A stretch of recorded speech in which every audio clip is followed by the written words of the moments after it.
Ladies and gentlemen, welcome back. Today we're in my study, because apparently that's a great idea.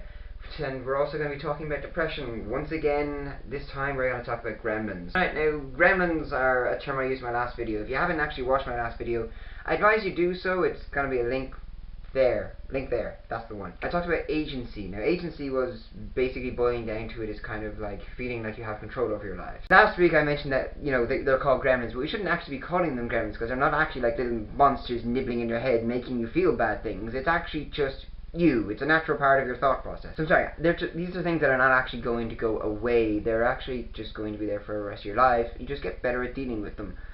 I have gotten a lot better at dealing with mine down through the years. This is just something you learn to cope with. You learn mechanisms, maybe it's techniques. For example, this is another thing I'm going to actually cover.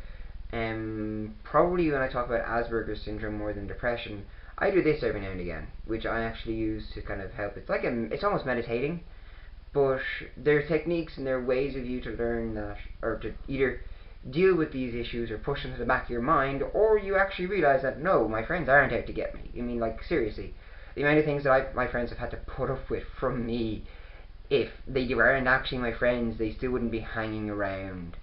They're not in it for the whatever resources or book I might write in the future. They're in it because they like me. I mean, and that's a great feeling to actually know that that's a truth. And no matter what my head says, my roommate isn't just hanging around just so he can, I don't know, scab off me for the rest of his life, which he's not even doing now. Seriously, I don't know why these thoughts occur and why they happen and why they keep coming back, but it's something that people with depression and I guess people in real life do have, and they're a serious thing that you have to deal with. Don't call them gremlins, because if you call them gremlins, then that means that you aren't even recognizing that it's a problem that you have in your own head. You're making it an external force, which just makes it harder to deal with. It's like calling it the rain or the weather. Humans can't control the weather, but we can control our own thoughts. Just because our thoughts are rainy today doesn't mean they're going to be rainy tomorrow. The gremlins aren't the rain. They aren't something that we can't control. Sometimes they are overwhelming, and sometimes that they will come up without us wanting them, but we can force them back down. So the important thing to remember is that the gremlins are just your thoughts. They're nothing supernatural, or there's nothing crazy about them. They're not all powerful and all knowing. They are just what they are. They're horrible thoughts that you occasionally have, and that you just need to learn and recognize that they are just thoughts.